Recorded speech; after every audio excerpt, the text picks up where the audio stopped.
different things that God showed me to do with the Muslims, but to do as well with other religions, other beliefs. And how can I say it? What God has, well, maybe I should tell you the story, but only part of it. I can't tell it all to you. And that is, you know, I've had certain angels in my life, all my life since the time I was an infant. So they are my best friends, my teachers and my companions. As a child I was considered retarded because I'm dyslexic and learning difficulties. And the angels had told me that I must keep it a secret and tell no one, not even my parents. So you have to remember that God chose this time for me to write. I sure didn't, you know, because it's really extremely hard.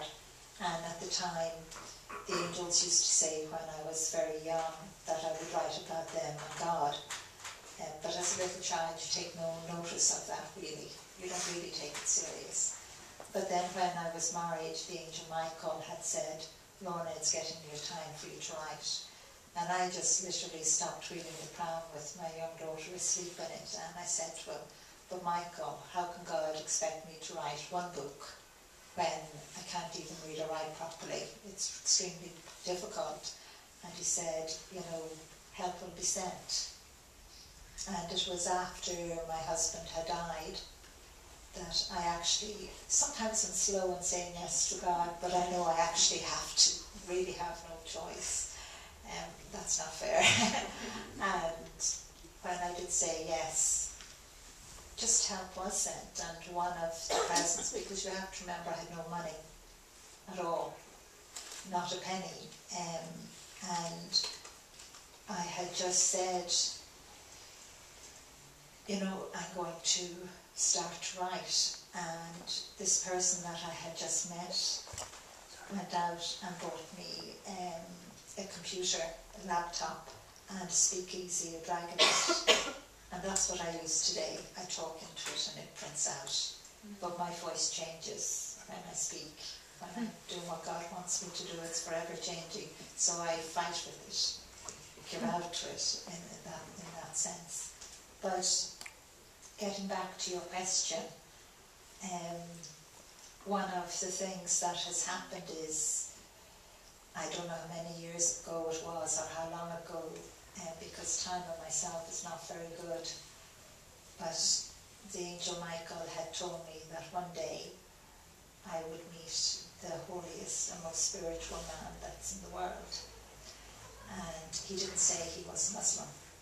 So, and I really didn't, being honest, take that much notice. I didn't, you know, because God and the angels tell me so much, you know, that I don't always, and maybe I should take everything more seriously, but that's the human side of me. And, you know, when Angels in My Hair was published and was out there, the angel Michael one day said, it will be soon. And I looked at him and I said, what will be soon? And he said, you're going to meet this young man who is the most holiest and most spiritual person in the world today.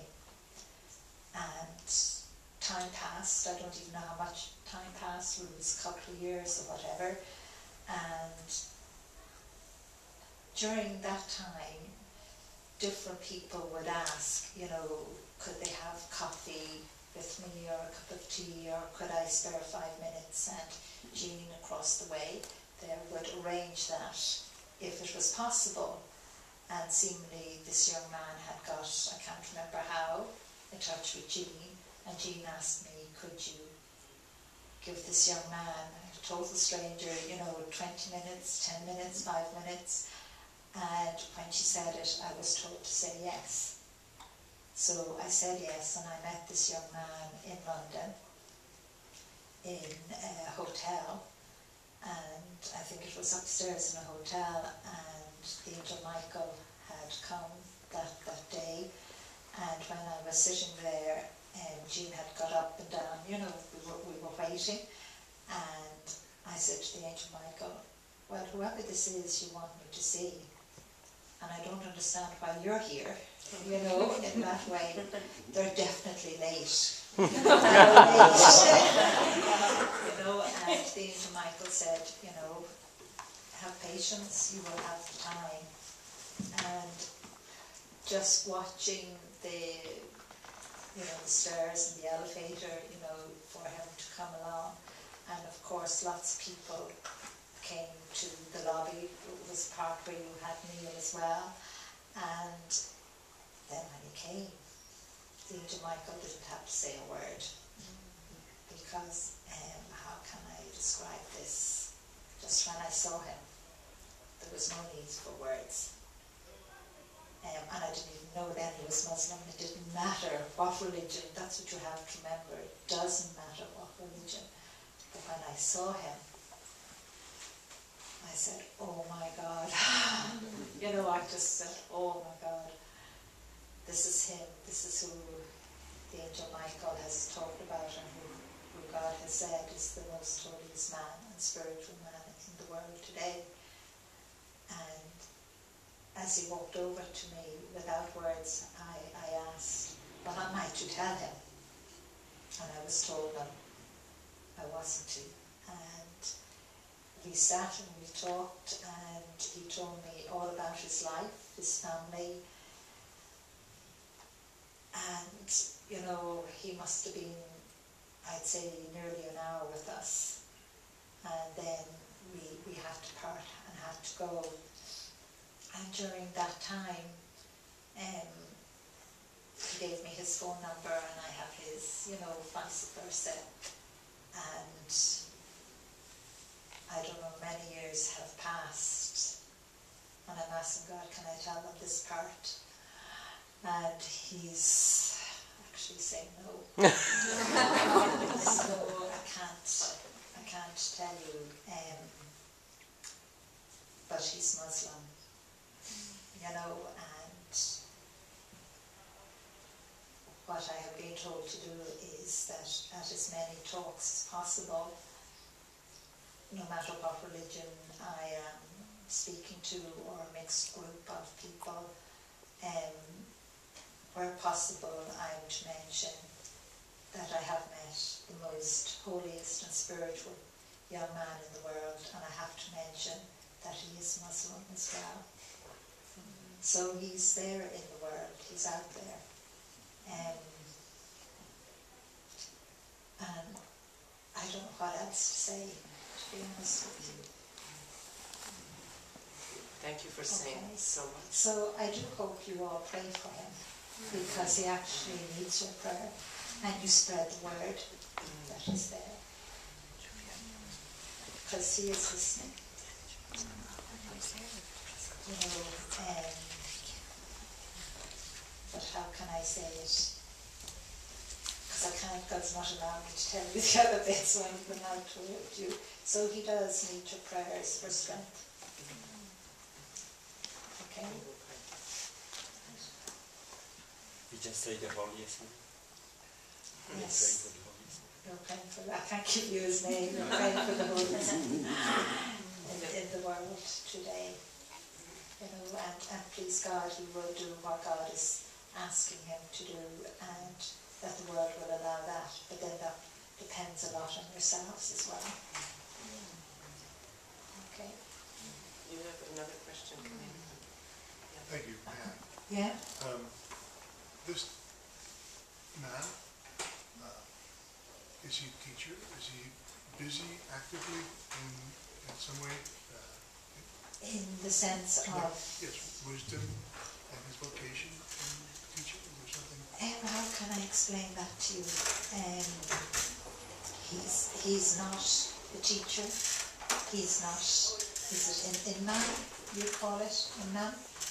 He is not. He is just ordinary. So that's why you need to pray for him and ask for him to come forward. Is he born in the West as a Westerner? Can we ask that? I'm not allowed to answer that question. You all know where he was born.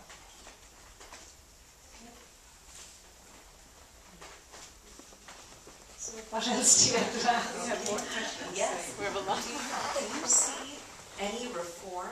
What can Muslims do to better their faith?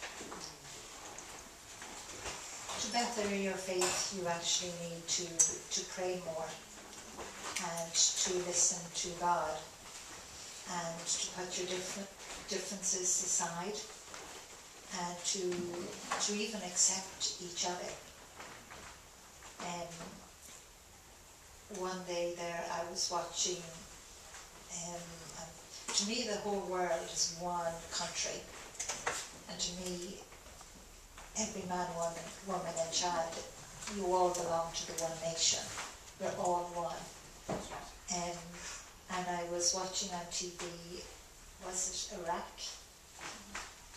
I might have the wrong name, Libya, where the people of Libya got together as one nation, regardless of their beliefs, of their religious beliefs. And even the Muslims got together as well, together, even though you have many branches, but got together as one.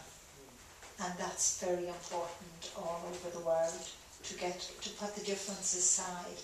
I just hope and pray that when all the freedom comes, even in that country, that they still put those differences aside and become one, because you need to become one. Not a million branches, and not, having differences in a sense of one feeling better or more than the other. Okay, maybe you better answer That's that. very important teaching. Regarding what is happening in the Middle East, what do God and the angels say about the future of the Middle East? That's really a big question. Really. God has shown me many futures, and the change has already started.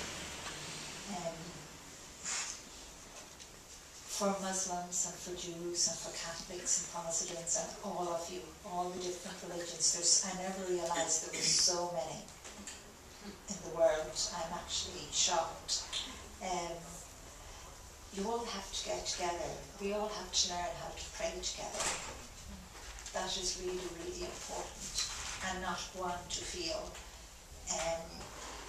you can't come into my place and pray, because everywhere where prayer is said is a holy and sacred place. Maybe I'll tell you a little story. Sometimes when I go into a state of prayer, I'm afraid I'm gone in that way, but on occasions when I'm travelling a lot and I haven't had a chance to have a spare free moment with God. That's another way I can put it. Jean would say at an airport, there is a little room where you can go and pray. And I would go in there and pray, and most of the time it would be Muslims that use it. And how can I explain this? They're always catching me in there, and sometimes I go into such a state of prayer that I don't notice that when someone comes and taps me on the shoulder, like Jean, to go, that the whole room can be full. And some of the Muslims would be praying, men and women, but a lot of them would be just standing there looking at me. Where you have to learn to accept to pray together, because prayer together is even more powerful than just one person praying on their own. It is very important, and we want peace in the world. I know if each and every one of you could see what I see even here now, you look around at each other and you see each other. I look around at you and I see you all, but I see physically your guardian angel, and I'm seeing so many other angels in the room as well. So you are not alone. So prayer is extremely powerful. And maybe I'll tell you another story. I don't know how Jean had brought me to what I think she was calling a library. But to me it wasn't a library because there was a beautiful angel standing at the entrance. And when I had gone inside, the angel Michael took my hand. I'm skipping loads of it, okay? But he brought me over to a section where there was a screen on the wall, and it was a film rolling showing Mecca, the pilgrimage to Mecca. I can't wait. It's just, I just get so excited because God took my soul when I was standing there and brought me there. I was there in prayer, and it was just so unbelievable. And the power of all of that prayer happening, and all of the angels of prayer, and touching that stone. You know, that stone actually did come from heaven. It actually came from heaven. And I can't wait to go back and to have the freedom to pray there with all those people that I would love to see all religions going and respecting and praying as well. You don't know what you're missing. I hope you all go there to pray. I hope so, because I can't wait to go.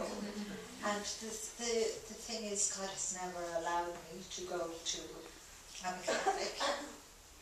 He's never allowed me to go to Lourdes or other places like that. But one place he's allowed me to go to is Mecca. But I have to wait.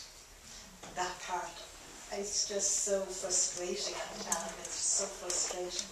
But I have to wait till a certain person brings me. So, you know, and prayer is just extremely powerful. And just for my soul to be taken to there is, again, is another thing that God has asked me to share with the Muslims. Do you know what I mean? And to me, you're not Muslims. To me, each and every one of you, I can see the guardian angels, and you have a soul, and your soul is real. Your soul is that speck of light of God. Now, I call it a speck for one simple reason. Because God is so big. But your soul is so big as well, because it fills every single part of you. And that's what you have to remember. God's angels and God never asks you to do anything wrong. Never asks you to hurt anyone, or to be mean or spiteful, or to pile all your, say somebody earns loads and loads of money, to pile it all up. You know, you can't take any material thing to heaven with you. Nothing.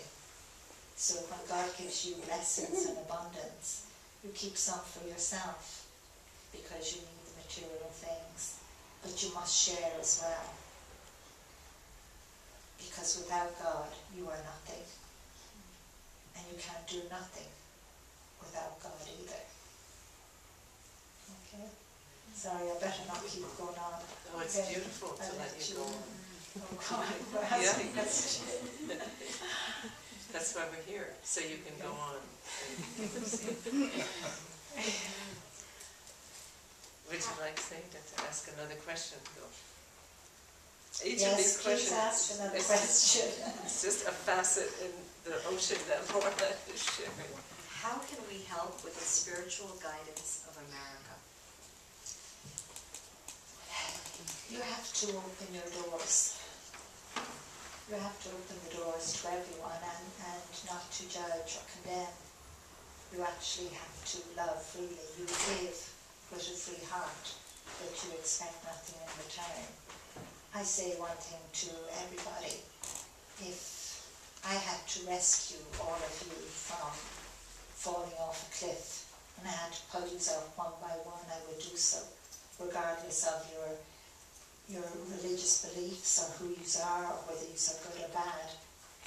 And on the last person, if that person was, what would you say, the most horrible or bad person in the world, more than likely, I hate saying this, more than likely you would all say, don't bother with him, but I have to, because God loves him as well. I can't judge. That is very important, to open your doors and to welcome all in. It doesn't matter what religion. It's like Catholics should be able to come in and pray, to be here. Muslims, Jews, Protestants, and I know all other kind of religions as well. It's like welcome in the poor as well. Welcome in those that are wealthy, because they are poor too. They may have material things, but they can be very, very poor in spirit. They have lost their way, and sometimes the person who says, I do not believe in anything, is the person who is hungry and thirsty. And you've got to remember, each and every one of you are hungry and thirsty to know that God is real, to know that you have a soul, and to know that you have a guardian angel. I can't prove it to you, but I can tell you, you do. You should not doubt whatsoever. And you will all get the proof yourself at that last moment when your body dies. Remember, only your body dies. You live. You do not die. I know that. Let's say God's taken me many times, so I know that, and I never want to come back. Why would I? And you have lots of people who would say, but wouldn't you want to come back for your loved ones? But you can do more for your loved ones in heaven than you can here on earth. I better not keep going on now. Don't do. I'll let you ask another question. I'll say to God, it gives me a break. Regarding the impending global shift, is there any possibility that humanity can flow into these changes without a lot of destruction and pain? If there is, what can we in this gathering do to ease the transition? That's more than one question. That's like a million questions. And that is the part that is actually very important to us all, because God has shown me many, many futures, many wonderful, positive futures that I pray for every single day that it happens. But He has shown me some that isn't. And you all must play your part. You must stand up and be counted. And that's very important. You must stand up, and when you see something wrong in your community, it starts even within the home. It starts within your community. It then spreads out. It is very important, because we have to take the right roads. That's, I beg God that, more and more of us listen and make the right decisions and help those in power. I was explaining today that those in power, and say the multinationalists and all of that, are all up here and we're all down here. And we're the ordinary people, what I call the ordinary people. But we must help them to make the right decisions. And I went to Wall Street, and you know Wall Street? Yeah. I went there the other day, and I know lots of you might think maybe what they're doing is wrong, but it was full of angels. And each of them had their guardian angel as well. But they're actually doing the right thing, but they need help to keep it peaceful, to keep it right. Because you will have those that will want to change it, to show the negative. But they need your support as well. And one of the wonderful things that I was seeing down there was, how can I describe it? It was maybe about the last 15 minutes before I left. An awful lot of people from all walks of life were coming to visit, to support. And I was smiling because the angels were pointing out to me, this person is of that religion, this person is of that, this is actually a doctor, this is a nurse, this is a businessman, this is his family, and this is the person who sweeps the street. It was so lovely to see. So we have to support. If they stay on the right track, it will spread, and it has already started around the world.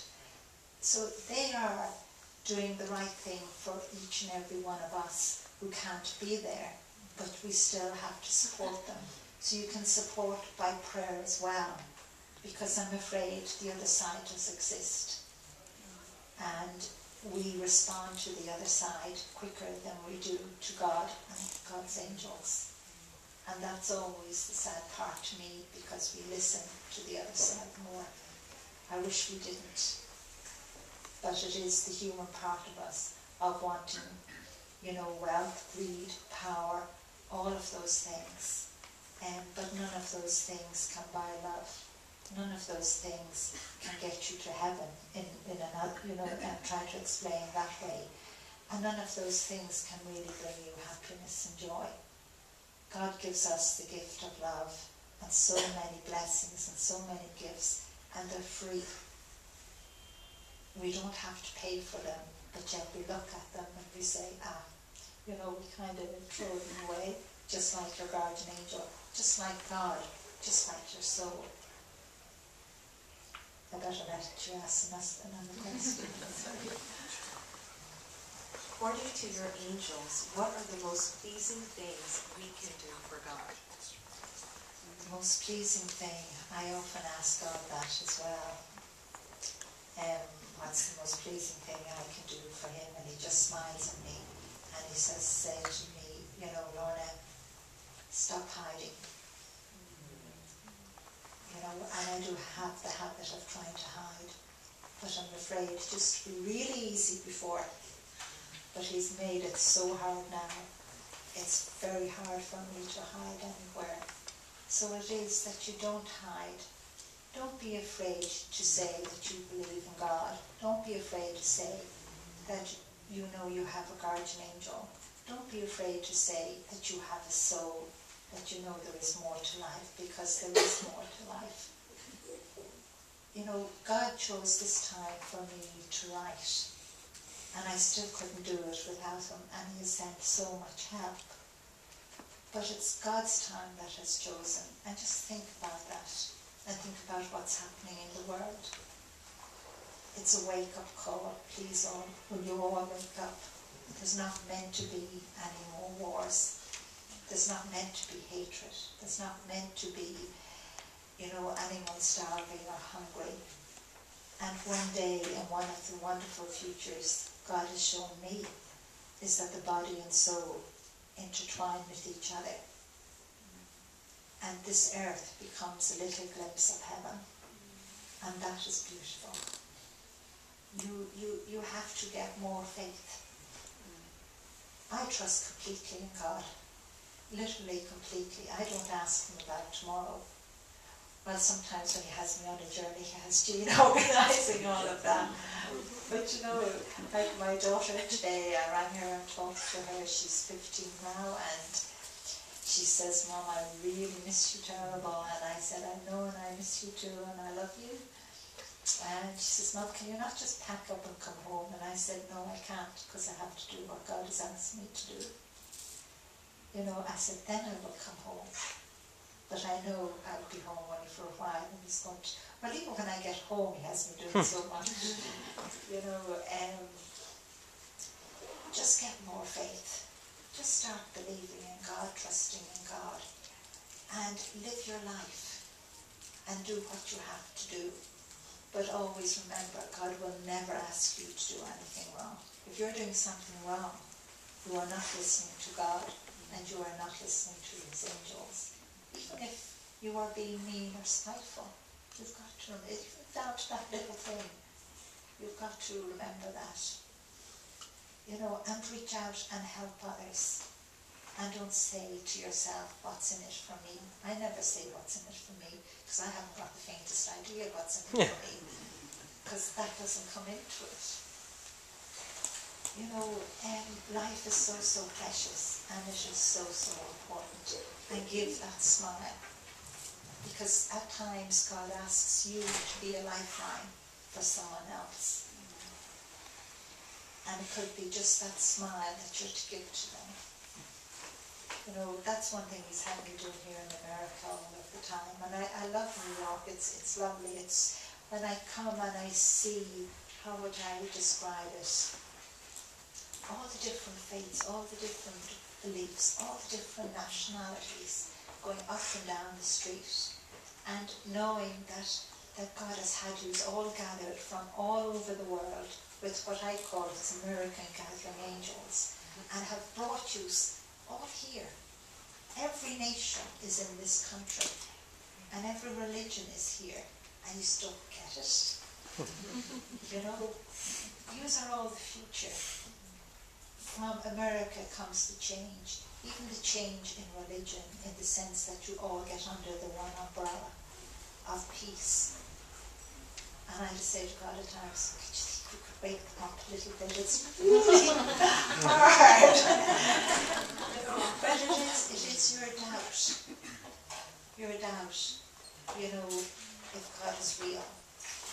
It is all the conditioning. You have to remember a little child that has been born has just come from heaven and will give you so much love freely.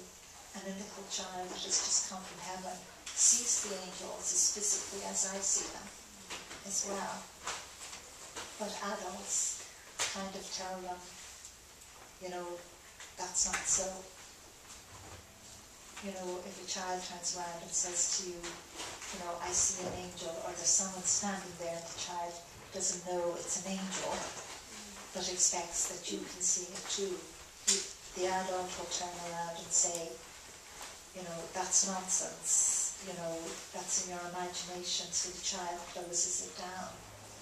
Adults now have to start to get more faith, and prayer can move mountains.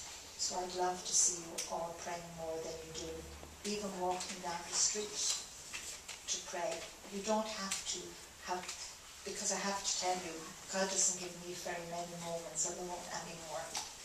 You know, so I am constantly praying, even when I'm walking down the street, or even when I'm talking here to you. My soul is in prayer as well, and you can all do that as well. So come on, get the courage, get the faith back. You know, start to really believe in God again.